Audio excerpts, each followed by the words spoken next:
Hello and welcome to Women's Biz Podcast.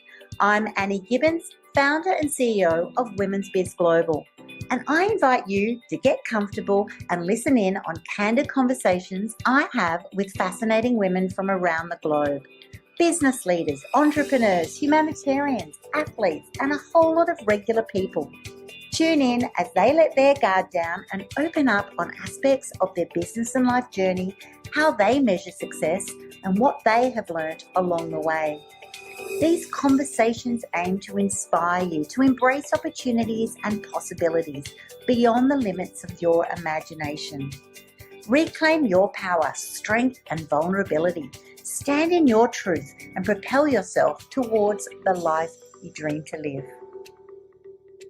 Hello to our beautiful listeners of Women's Biz Podcast. Great to be with you today. Annie here, and I am going to bring to the show today a gorgeous guest. Her name is Theresa Rose, and we're going to be talking all things brand and business and how important it is to crystallize absolutely everything we are doing. So welcome to the program, first of all, Theresa.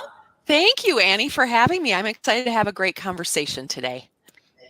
I'm super pumped to have you on the show because I know you call yourself a brand and business crystallizer. You're also a strategic co-creator, lots of TEDx speaker, professional speaker. You are in for a treat today, our Women's Biz Podcast listeners, and you're all about creating visual brands, all right? What can you even draw on a cocktail napkin? How clear can it be? I think this is such a great conversation we're going to have because we do overcomplicate things, right? And then when someone goes and says, what do you do? What do you offer? We suddenly go into big spiels, whereas it really should be, which is your area of expertise, nutting it down to be so clear so that you can clarify what you do, amplify it, and then monetize your brilliance. So let's get straight into it. I'd love you to talk right at the beginning. Well, if you're an expert in crystallization, what is crystallization from your perspective?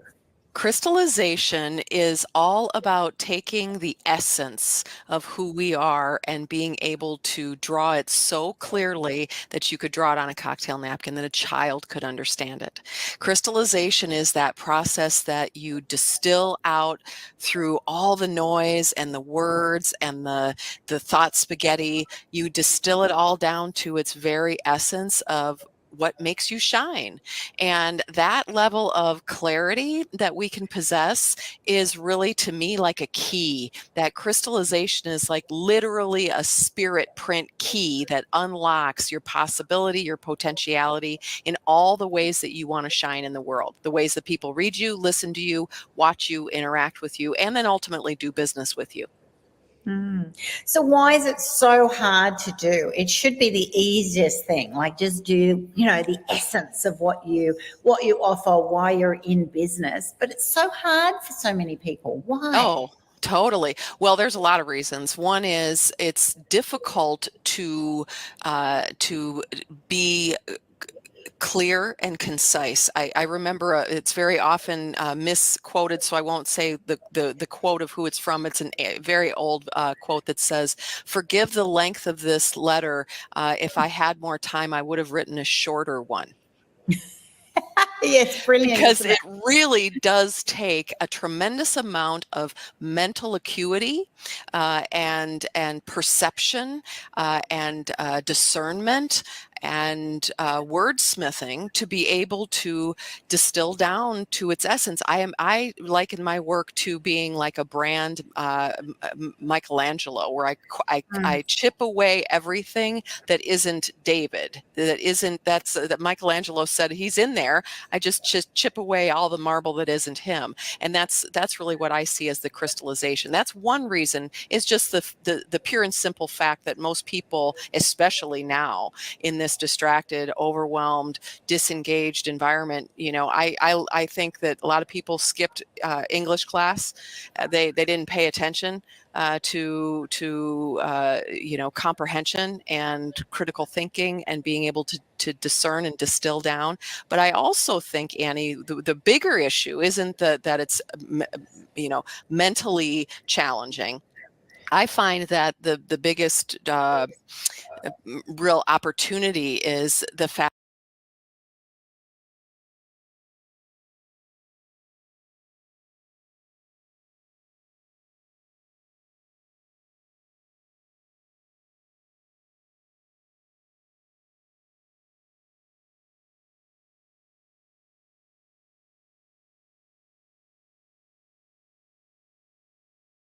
that we can't see ourselves.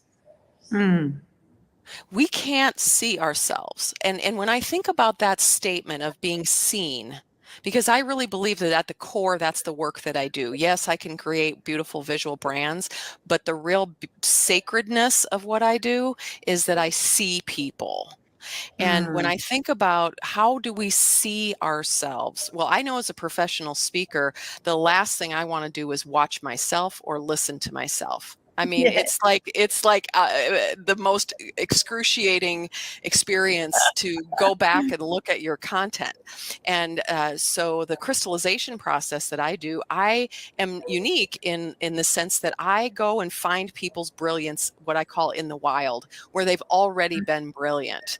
And I don't ask them to tell me what makes them brilliant. I don't ask them to fill out a 50-page meet the brand survey. I don't ask them to sit in a VIP day and have me ask you all those questions from those surveys. I actually go find it and be able to see them, because the reality is we will go our whole lives and never really see ourselves the way the world sees us.